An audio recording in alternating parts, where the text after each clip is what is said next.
Well, that's okay. So this is the Sunday Salon at Shaarei Tefillah. I learned about the salon concept, I guess 2 years ago in Yerushalayim. The salon, often in the house or yard of someone you may or may not know, provides a more intimate setting in which a small group could more easily learn about and discuss a variety of topics, including the Holocaust. We adapted the salon format for our program, and we thank Shaarei Tefillah for sharing its space with our small but select and special group today. And it's a most appropriate space. Over the years, Shaarei Tefillah has had many survivors in its membership and leadership. But of special significance for me is that this part of the building, that is today Congregation Shaarei Tefillah, was designed by Benno Fischer, a survivor born in Poland who graduated with a degree in architecture from the University of Warsaw in 1939. When he came to Los Angeles in 1947, he designed many buildings, including the first site of the Martyrs Memorial and Museum of the Holocaust. But he told me then that he worked on the building of Shaarei Tefillah. And we have found his plans with his signature.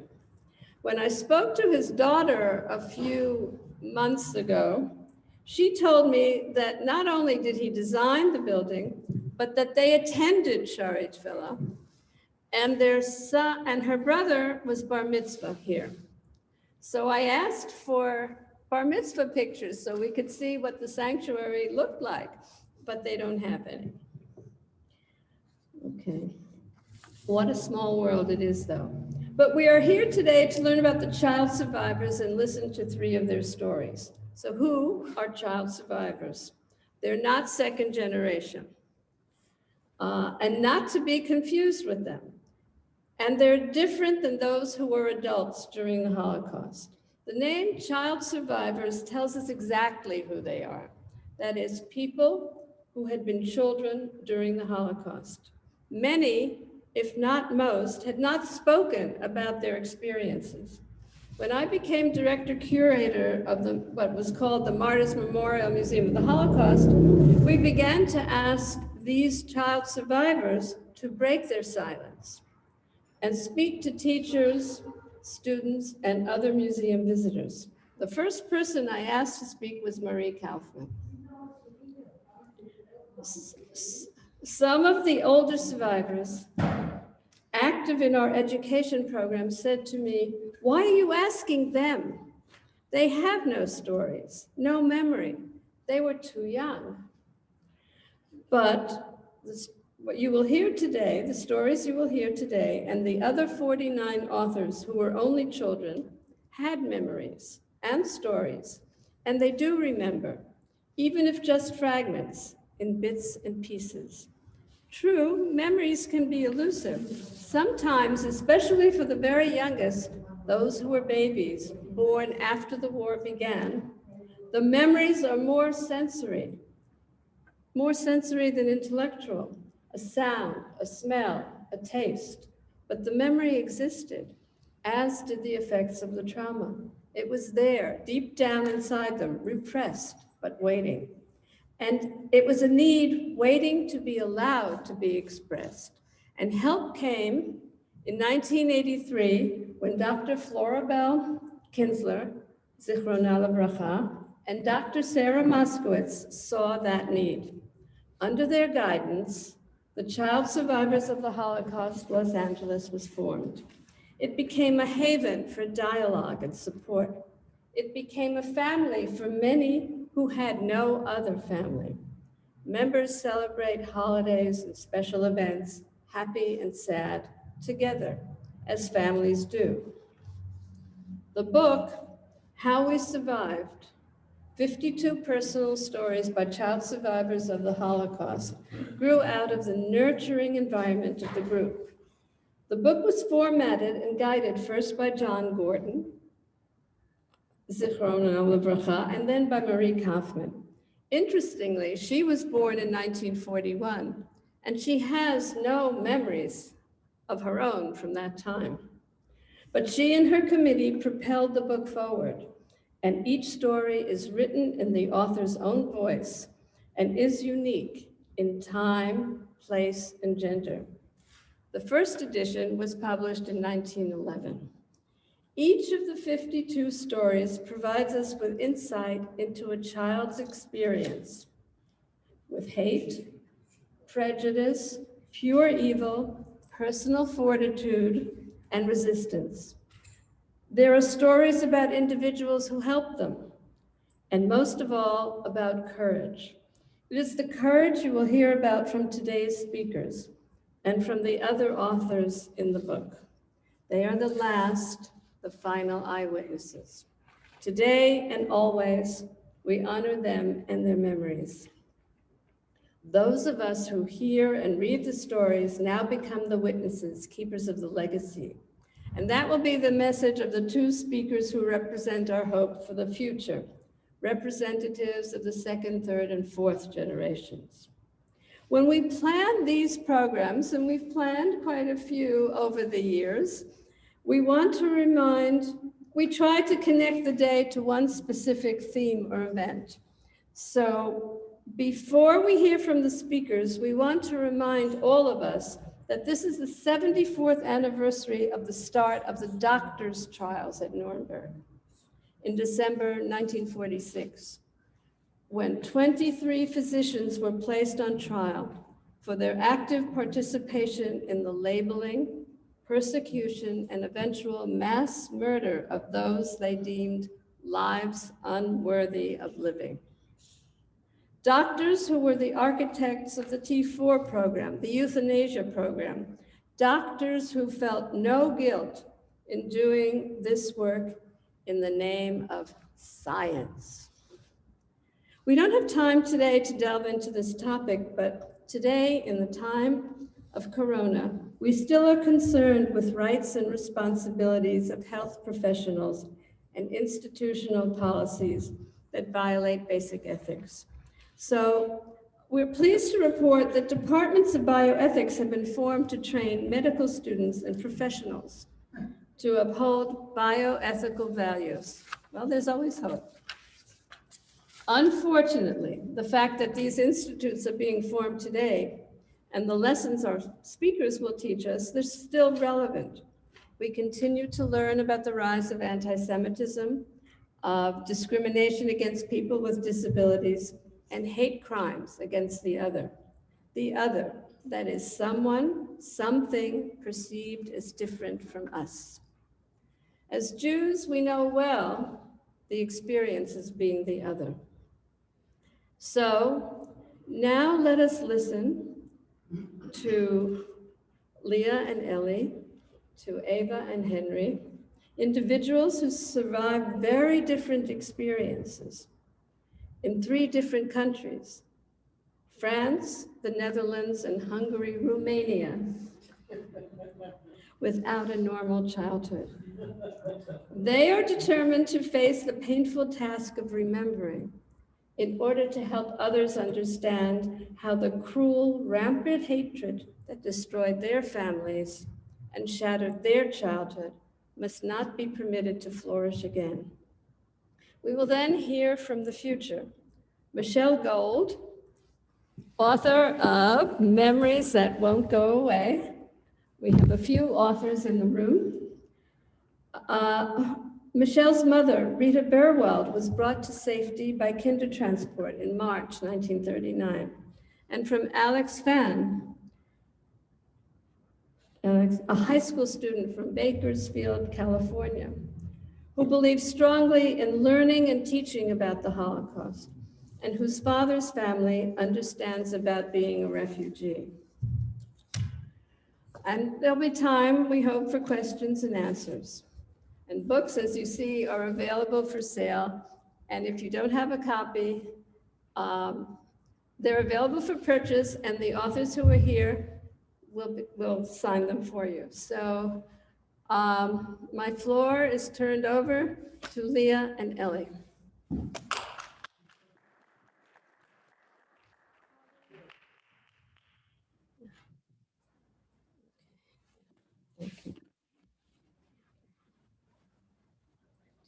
You can sit.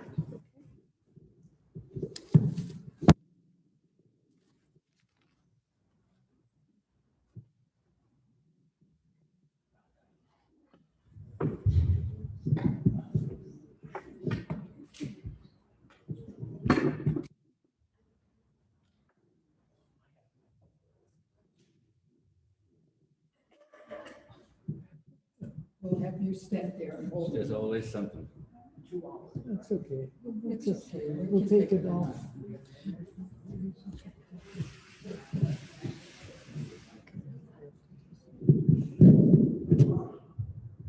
Maybe just hold it.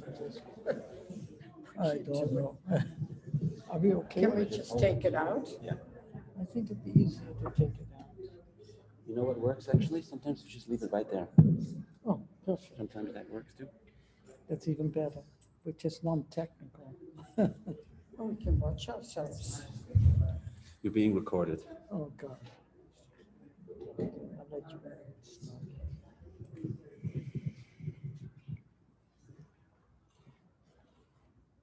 Ready? Yes. Introduce yourselves and tell your story.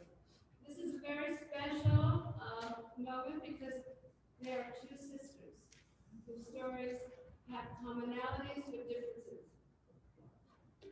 Good afternoon. Wow. Just put it down. My name is Leah Frank, and I am one of the authors in this book, but since Ellie is mentioned in the book and is not an author, we have decided to not read from the book and just tell part of our story. For those of you that have the book, you've undoubtedly already read my story, but we will do the story together. So this is my sister, and I'm Ellie Rubin. I'm not mentioned in the book because I'm just a little bit more person in the background. I don't like to, I let my sister do the talking most of the time. That's it. thanks, Bob. I'm not that shy, but this is the way it is. It works for us. Okay. I was born April 17, 1936, in the Netherlands. We called it Holland at the time, but now they want to go by the official name, the Netherlands, in a place not in Amsterdam, in Utrecht, which was a fairly large city, but not as important to the Jewish population as Amsterdam. And Ellie was born The same day, April 17th, 1939, and on her birthday, and we never forget because we always celebrate together, and she will tell you what it means to her. It was the best birthday present I could ever hope for, and I don't know if that is the reason we are close, but we've been very close ever since, even though we are completely different, as you can see in looks, lifestyles, religiosity, Politics. politics out, food, fashion, taste, everything. Everything The is only thing we different. have in common, which is very important, we're very family oriented. So in like I said, 36, I was born, 39, she was born. In 1940, the Germans invaded Holland, totally unexpected by the Dutch, not by the Germans, obviously, but by the Dutch. The Dutch were not prepared for any kind of a warfare. So they put up a little of a fight, a valiant fight, but not quick enough. They didn't surrender quick enough. So the Germans decided to send in a squadron of bombers and come to a surrender. So they intended to bomb the port, the harbor of Rotterdam, which was the main port in the Netherlands. However, with all their knowledge, they missed the harbor and they bombed the city. the inner city, flats. Hundreds of people were killed, nothing to do with being Jewish. Thousands of people had to flee the city because the city was flat. Those people that had to flee the city, and you will find out the reason later why I'm saying this, were then called evacuees from Rotterdam. So because everybody knows that the roundup of Jews started already in 1941 and concentrated on Amsterdam.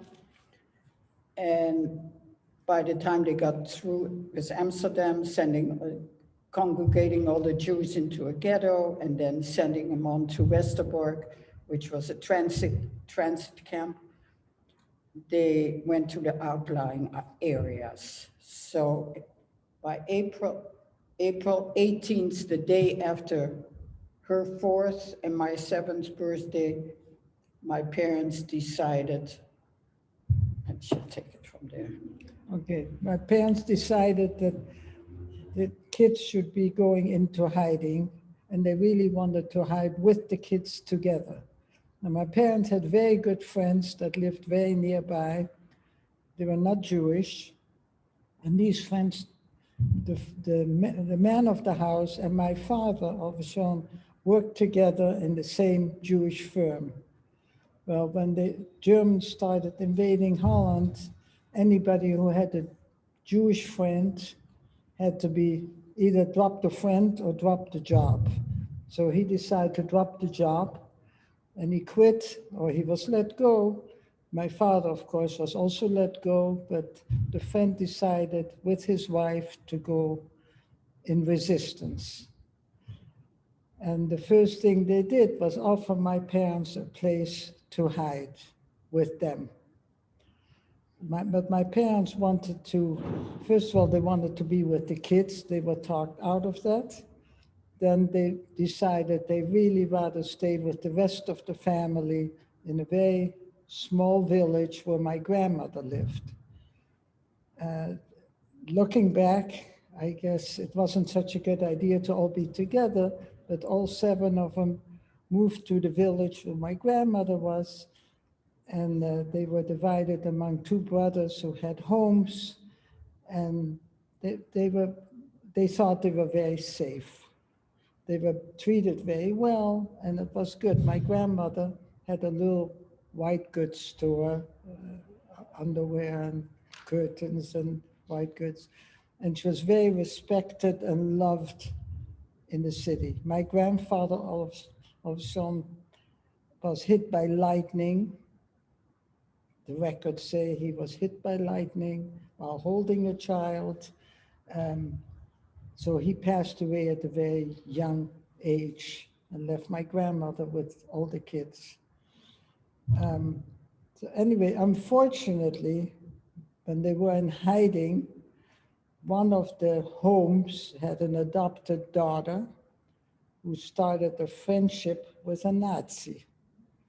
And if you turned in the Jew, you would get paid for doing so, 7 guilders, 50 cents. And she was, I guess she wanted to make some money, so for roughly 50 guilders, she betrayed all 7 of them. And they were picked up by bus, was it bus, or whatever, some vehicle, and taken to the death camps or taken to Westerbork. We really don't know. Westerbork was a transit camp in Holland, but we don't know if they went straight to death camps. Out of the 7, 1 survived. My parents were lost, my grandmother was lost, my uncles and aunt, everybody, nobody came back. Back to our story. Yeah, so we were put with families. They tried to find some families for us that would take the chance of taking in a Jewish child. Now you have to remember, if you took in a Jewish child, if you were found out, was a Jewish child and the whole family was punished or sent to death camps or sent to jail. So that was the end of the family. For Leah, they found a very good home fairly quickly because Leah was blonde, blue-eyed, like all the Dutch kids, blonde and blue-eyed, and she fit right in. For me, it was a little more difficult because even under my schedel, I have dark hair, dark eyes, and I mean, they said I was a gypsy girl, I was a refugee from Rotterdam, all kind of stories. So not everybody wanted me, unfortunately. I was at a couple of homes, they didn't like the way I looked, the way I was. Anyway, in the end, they found a very, very good place, and I was treated very well, very religious Christian people. I'll leave you go at this point, right? So, like I said, on April 18th, the day after our combined birthday, we were put on the back of two bicycles that belonged to these Gentile, non-Jewish, very good friends of our parents. And they are the ones that brought us to originally a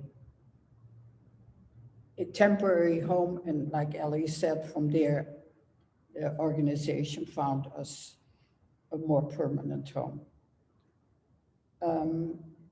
There's something I wanted to say about taking us away. Oh yeah, we were told when we were put on the back of the bicycles, you're going to go away for a few days. Remember, she was 4, I was 7. You're going to go away for a few days, and you're going away for a few days, and we'll see you in a little while. And of course, that never happened. So usually when I begin my story, I say the last full day I or we ever saw our parents, full day, was April 17, 1943. I was placed then, eventually, with a doctor's family in a city, smack in the center of a city.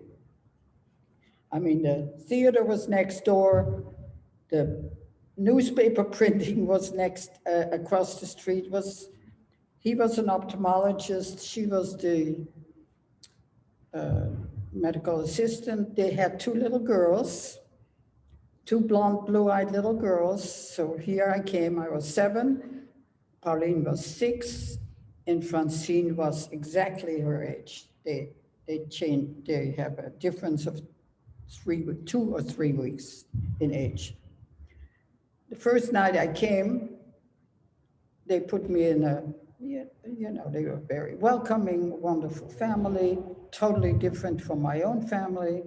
They put me in a big, beautiful home because the doctor had his practice at home. What did I do? I cried. They said, don't be afraid. I didn't know about afraid because I thought it was temporary. Anyway, I said, I don't want to sleep alone. I want to sleep with my sister. So the next morning, they moved the bed to the girls' room, and we spent well over 2 years together. We got along fine. I was hardly ever in danger. There was just one housekeeper who tried to interrogate me as an 8-year-old, but I said, like I said before, I'm a refugee from Rotterdam. Because she said, where are your parents? What kind of parents do you have? And I said, I don't know. We were bombed. I'm a refugee from Rotterdam. That's what I was told. So I stayed there for well over 2 years.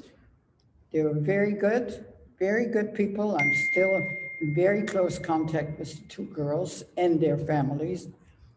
Both of our relationships already goes on to the 4th generation with our hiding parents. So you see, in Holland, there were good and there were bad. Our parents were betrayed by a Dutch person. We were saved by the Dutch. So after the war, I wanted to tell about where I was. Tell where I was. Yeah, right. I So, want, yeah, Ellie was on the farm. Do we have a few more minutes? One more minute? one. Okay. 1.5, okay. No, I was with very good people. And you can ask, I mean, we want to give people an opportunity after to ask you questions, to fill in the gaps. It's okay. Okay, We'll round it off. okay. Go ahead. Oh, I just want to say it was very good people. And when it became too dangerous where I was transferred to a sister of the lady of the house who lived across the street, but you had to cross a river to get to the house. And I just want to say that there were a couple of times where the Germans were threatening to come house to house to check, to see. They heard the rumors there was a Jewish child in the city, and they would come. And what did the people do? They had also young adults that didn't want to go in the army, in the German army, so they had them hide under a haystack. I said, what did you do with me? Because I couldn't put you under a haystack. So I prayed. I prayed to the God of Abraham, the same God that the Jews prayed to. That's the kind of people I stayed with. And of course, we rewarded all these people with the Yad Vashem. And they have trees in Israel. And we have good contact with the next generation, like Leah says, going on 4 generations. And they call me for my birthday and they wish me happy birthday because you're my sister. The older people say, you're my sister, we grew up together. So we have to. To conclude it, our uncle, our only surviving uncle out of a large family located us after the war and brought us together, and here we are. Thank you. That's it.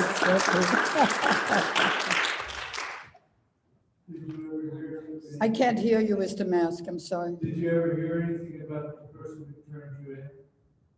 Yes, the person that portrayed it? Yeah. My parents, yes.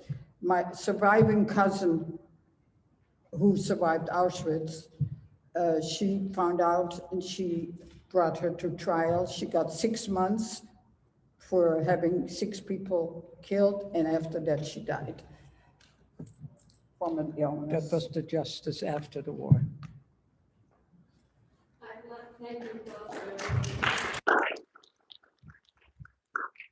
I take your seat. That's if I get up. You want to sit on my lap? Not today. Watch the time.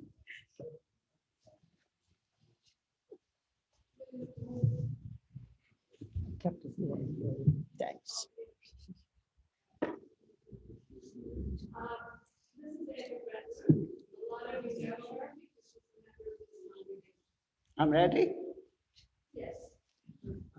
My name is Eva Brattler, and I was born on November 29, 1936, and that region changed a lot.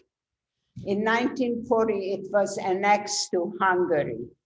So originally it was called Cluj, then Kolozsvár, when the Hungarians took over, and Klausenburg was the Yiddish name.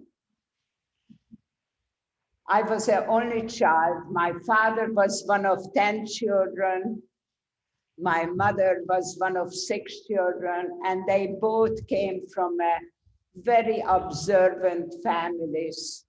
And religion was a very strong part of our life. I'm about 4.5 years old. My father comes home and he tells, I lost my job. I said, Papa, how is that possible? Last week they honored you as an outstanding worker. He says, I know, but I lost my job because we are Jewish. I knew we were Jewish, but it was kind of surprising for a young girl. And my father, Olaf Shalom, had the foresight. He said, let's collect some of our belongings and move to a place where people don't know us. So we had a beautiful little apartment, paintings, needle points, which was handed down from generations. And we collected the bare necessities, and we moved to Budapest. And the war was raging throughout Europe during that time.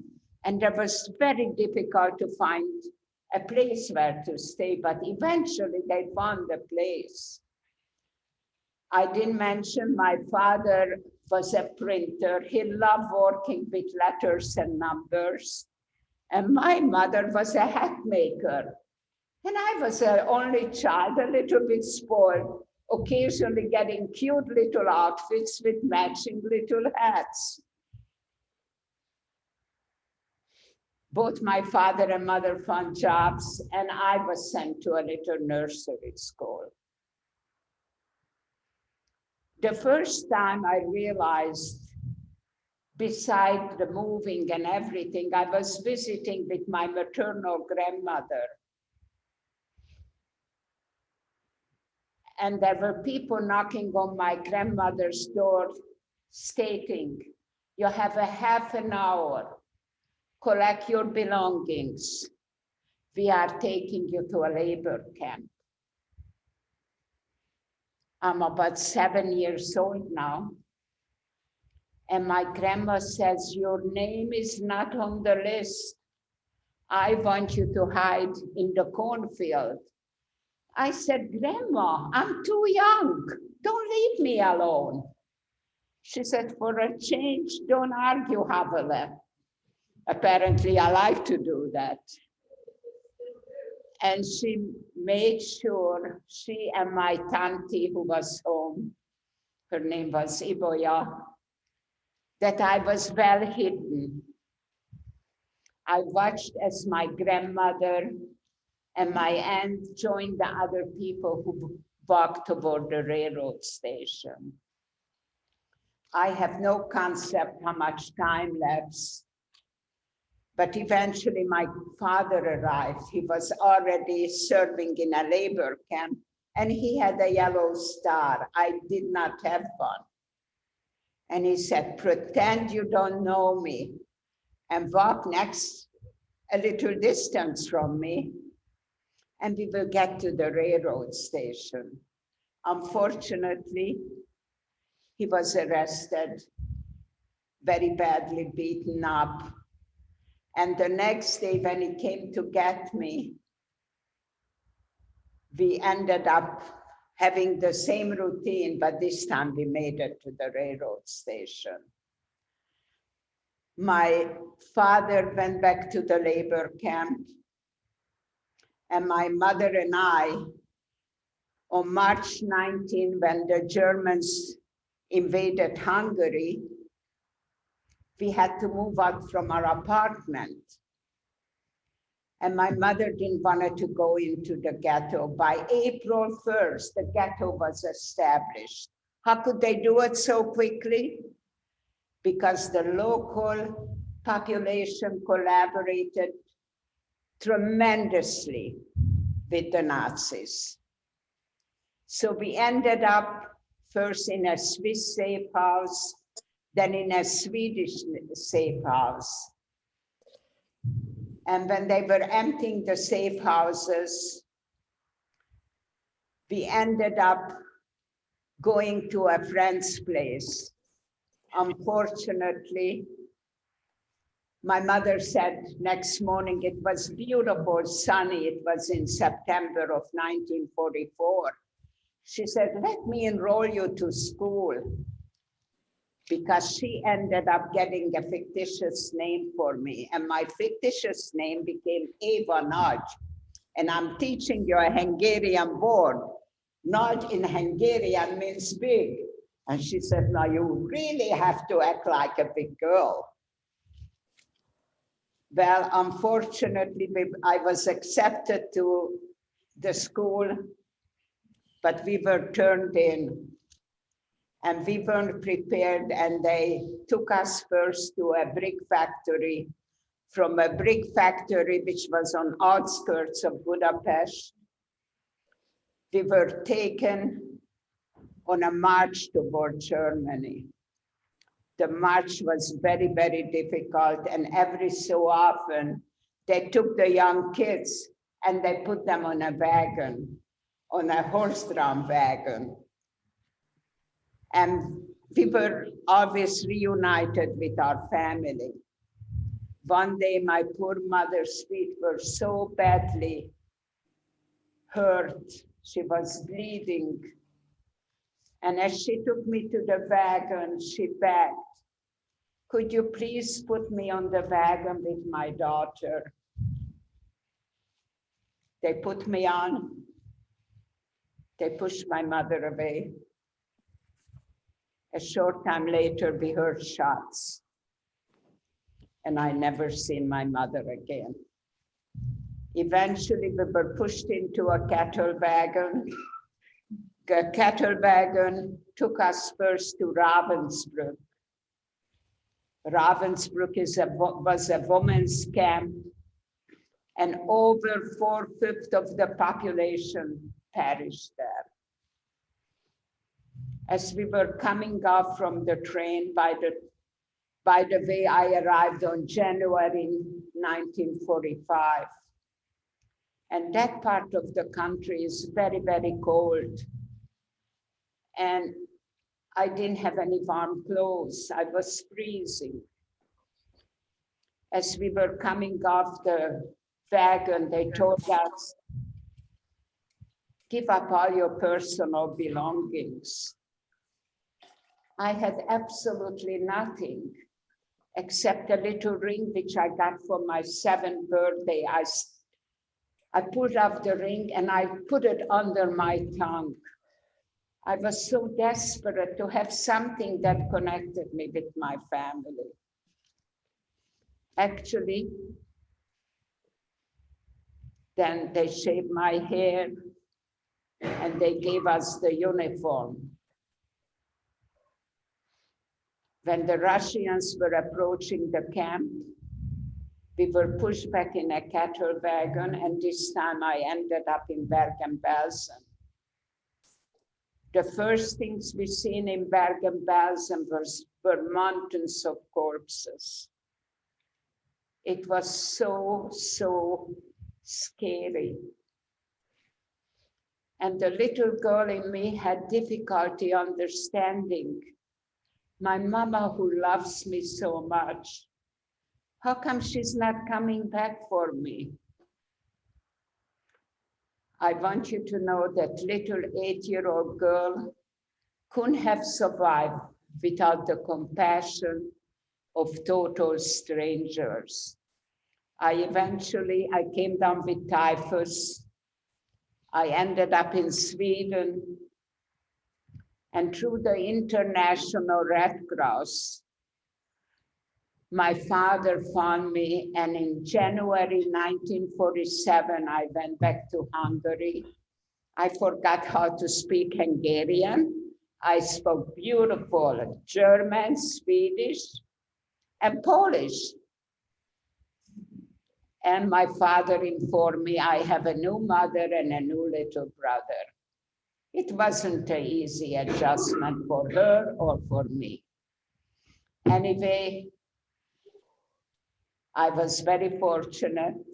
On a blind date, I was introduced to another Holocaust survivor. 4 weeks later, he proposed. 4 weeks later, we got married. And the dream of starting a family became a reality. While my kids were young, I went back to school. I originally majored in chemistry. I changed it to psychology, and I ended up working at Jewish Family Service as a social worker. For a number of years, I was told, don't talk about your experience.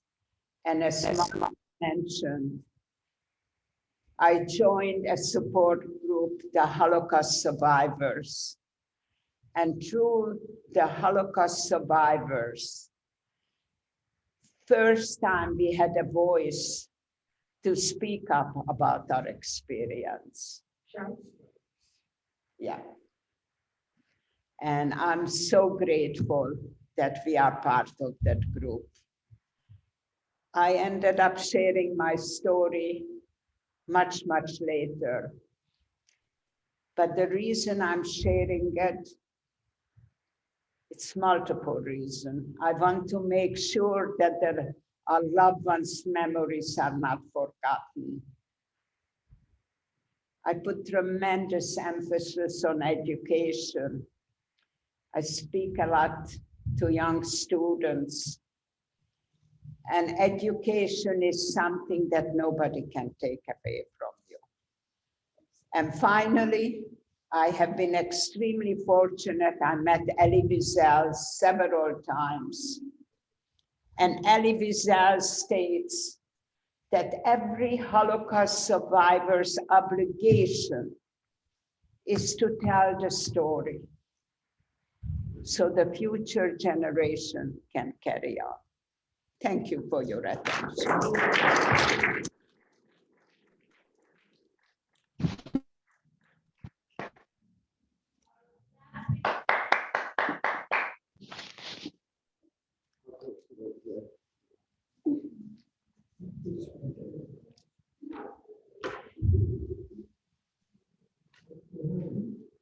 Oh, if you're gonna put that up, I'll stand over there if that's okay with you. Oh, okay, I'll just, yeah, I'll just pick up. I have a booming voice, yeah.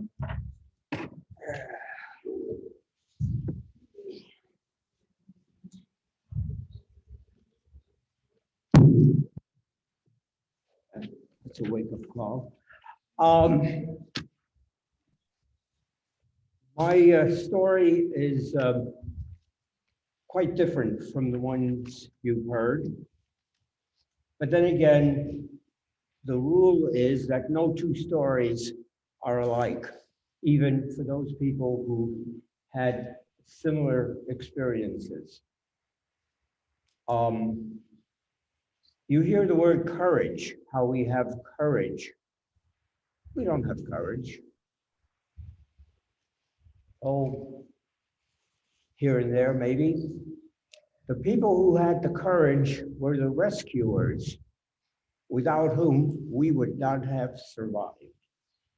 So, statement number one that I always make, it is thanks to rescuers that there are Holocaust survivors. Without rescuers, there would have been no survivors. I'm going to try and summarize, 6 years of wartime experience in 2 minutes. Oh, no, I'm sorry, 10 minutes, 10 minutes, 10 minutes. Yep, 10 minutes. And that's quite difficult. I want you all to know that until this morning, Henry did not know that he was going to be with us.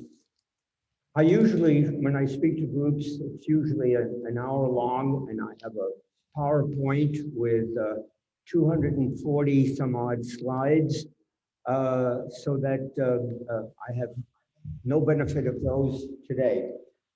What began as the Holocaust began, as you heard, by genocide of people with disabilities who were referred to by the Aryan leadership of the Third Reich as useless eaters. Some of us have been speaking from day one. I have been blessed with a very drop-dead memory. As I speak, I can visualize every moment that I describe. And my parents, in addition to having given me good memory genes, also gave me a good longevity. My dad died at 97 and a half and my mother at 100. I was born July 12th, 1934. So I'm the senior, I guess, of the survivors today. In Paris, France. And to get to the end of the story, and my parents and I survived the war and ended up in the United States and here in LA.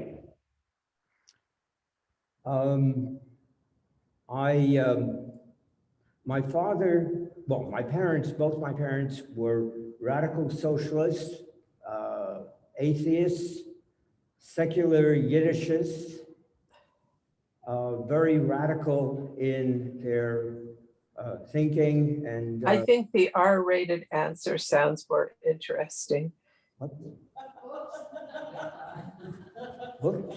Okay, we've got a comment here. So I, as a 2-year-old, I remember singing the Internationale in the original French with my little fist up in the air. As premature anti-fascists, my folks were very big supporters of the democratically elected government of Spain, helping send material there. Befriending a lot of Spanish refugees in exile in France. I had a very pleasant childhood. My dad ended up volunteering for the French Army in 1939 as a premature anti-fascist and was demobilized in southern France. In June of 1940, my mother, my cousins, my aunts were all on the sidewalks watching the German army march in. And a few days later, my mother and I took the train to southern France, where my dad was demobilized.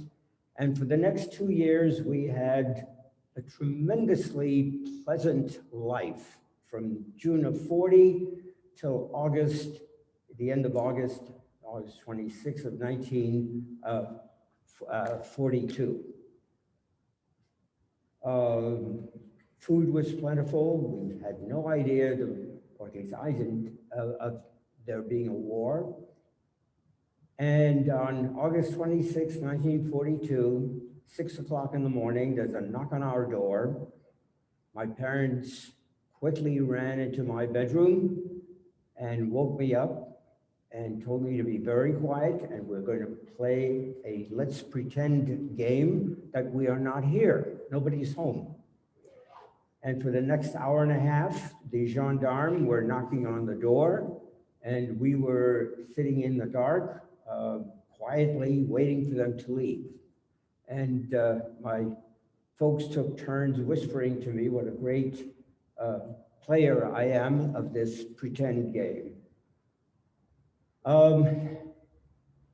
November 11th, the Germans marched into southern France as well, occupying the whole country. 2 weeks later, with the help of Spanish refugees in exile, my parents and I crossed the Pyrenees on foot, 5 nights, and ended up in Barcelona.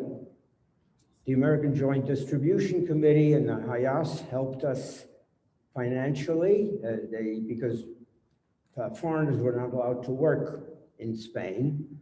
So we would not have survived had it not been for those funds. A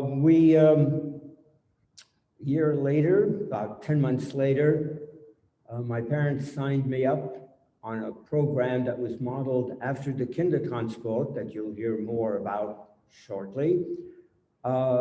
This was the American version.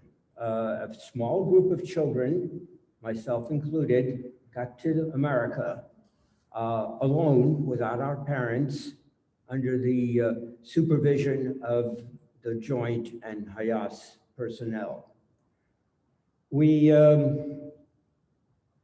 I knew that my parents would be joining me shortly, so By the way, speaking of courage, my folks signed me up for the first transport and took my name off just before the first transport of kids was to leave. They put my name down on the second transport and again took my name off at the last minute. And then the announcement was that September 43, this is the last transport, so or last convoy. If you want him to go, you're going to have to leave his name on, and they did. That's where the courage was. I came to New York City, lived with my great aunt and great uncle, my grandfather's brother and his wife in Washington Heights, went to school, became an American, my parents, 6 months later, ended up in Cuba, which is a very complicated story, so we'll get back to that. Oh, it's in the book.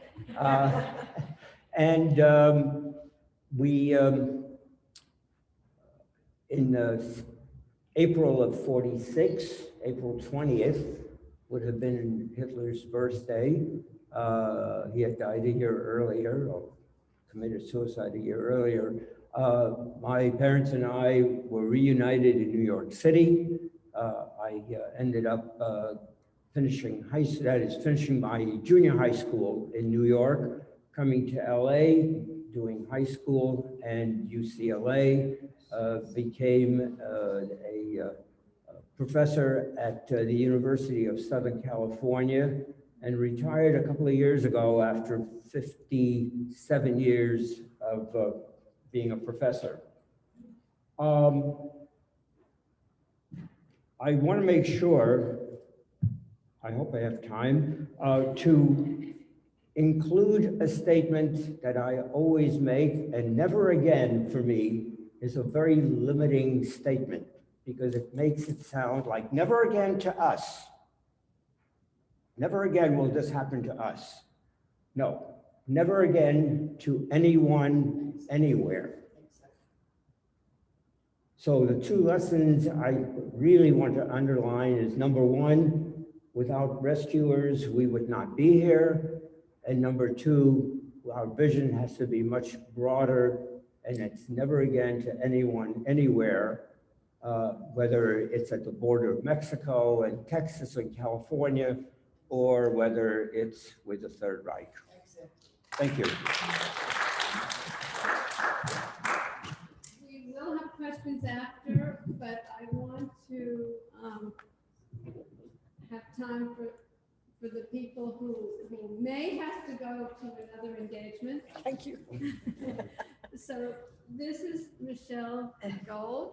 We met, I can't even remember Oh my when we goodness, I think we met possibly back in 2006 when the museum was next door to the Federation met. building, Right, yes. right? Across, yes, right. And we were still in the building next door, the weedy little building. So it was. So Michelle is representing the second generation and herself. And the last speaker will be a young man who Henry will tell you about. Okay? Okay, hi everybody. So firstly, you know, as the rabbi so eloquently said, it's always truly a privilege and an honor, always. Can you not hear me? Can you hear me? Can you hear me? Okay, as the rabbi so eloquently said, it is always a privilege and it's an honor to be in the company of Holocaust survivors, and I cherish it. And I thank you all because you truly inspire us all every day. I'm Michelle Gold. I'm the past chair of Holocaust Museum LA.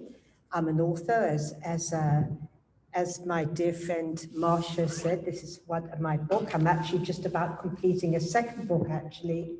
And I'm also now a playwright. I've just finished a play that I've written, and I'm in the middle of getting casted. But one of the most important things to me is that I'm a second generation. My late mother was a Holocaust survivor from Leipzig, Germany, and she was given safe passage to England by the Kindertransport Rescue Mission. My grandparents most likely perished at the Rezo ghetto in Poland in or after 1942. One of my great passions is Holocaust education, and more than ever, the importance of Holocaust education today.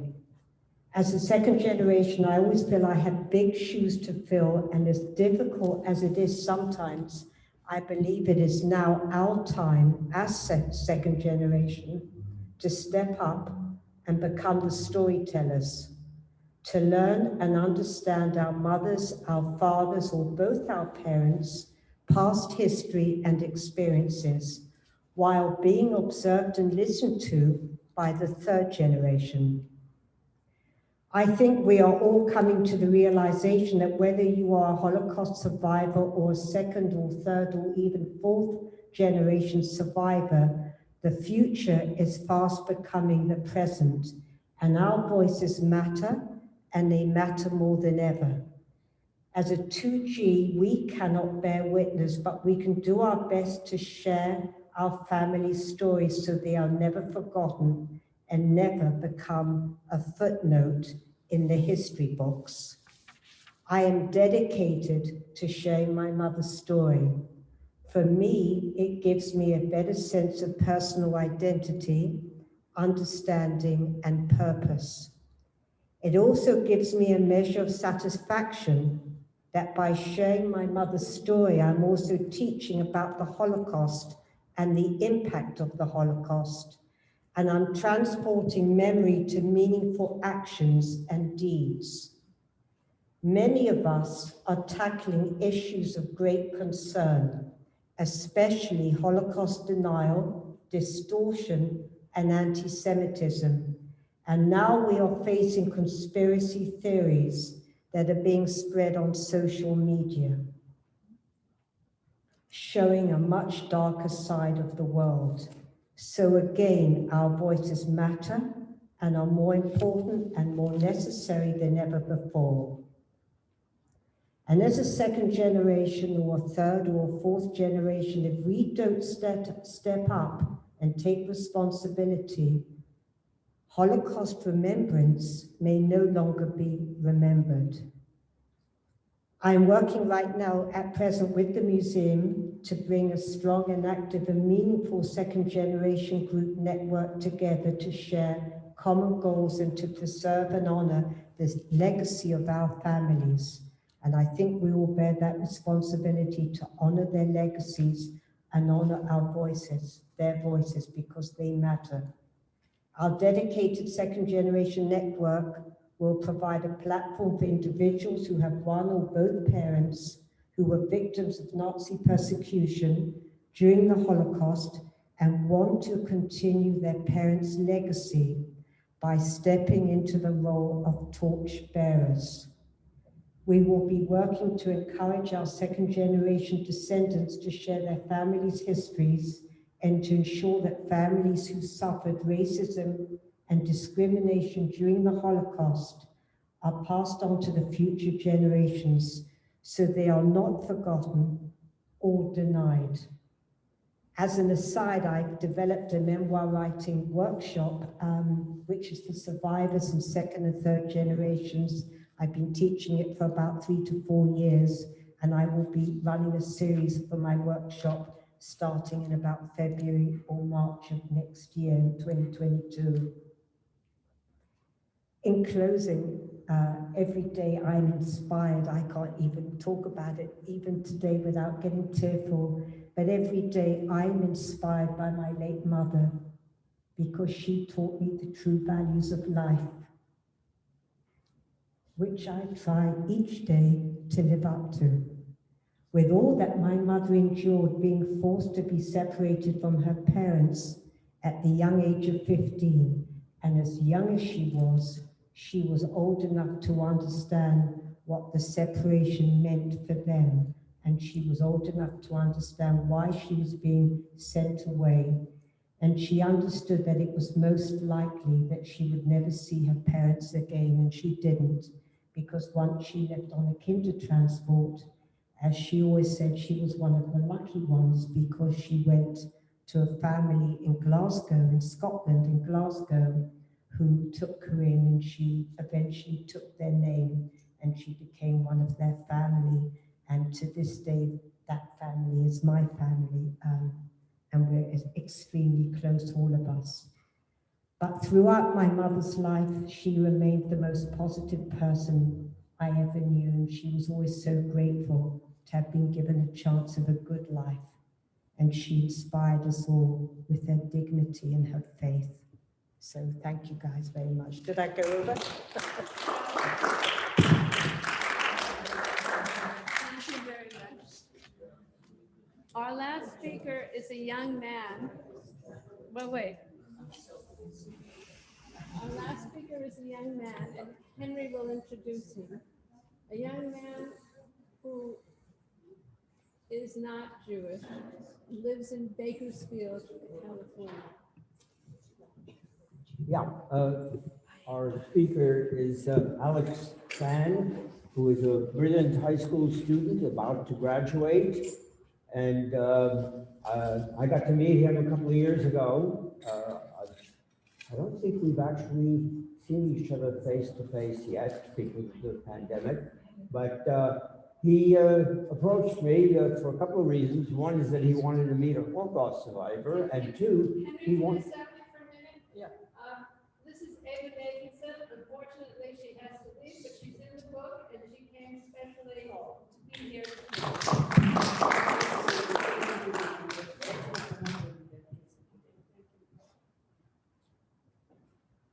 I'm sorry. And we'll turn it over to Alex, who will make some comments as a young high school student. And he's coming over through Zoom. Go ahead, Alex. Because he's just in high school, he doesn't drive. And his parents were working this weekend. You're on mute, my dear. Say something. Can't hear him. Oh, I'm talking. Modern technology isn't always what it's touted to be. Try again. There, can you hear me now? Yes, we can hear you. Good afternoon, everyone.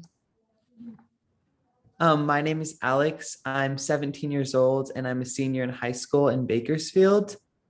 So the first time I really dove deep into the history of the Holocaust was 2 years ago when I created a performance for a program called National History Day about Ben Ferenz, who is the last living prosecutor from the Nuremberg trials. And through my project, I was captivated by his passion for holding perpetrators of crimes against humanity from the Holocaust accountable through law.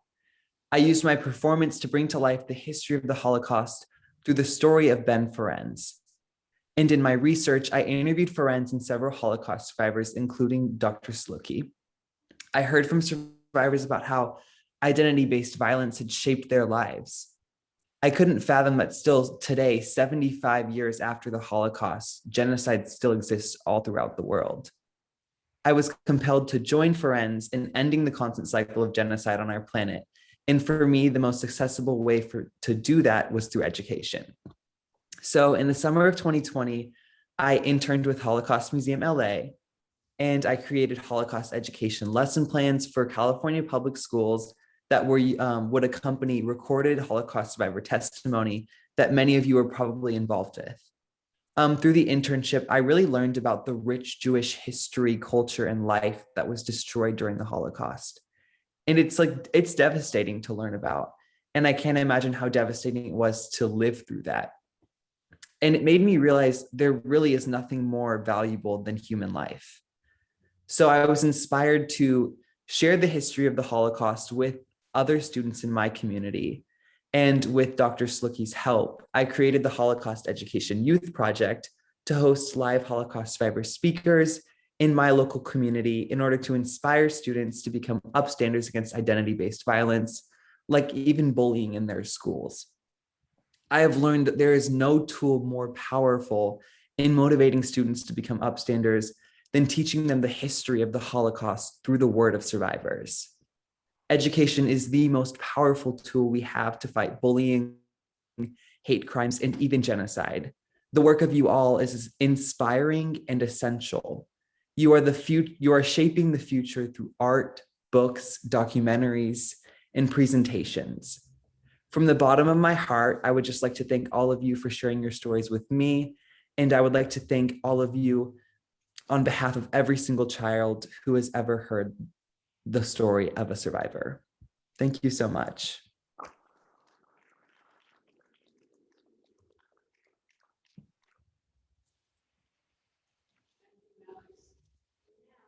Thank you all.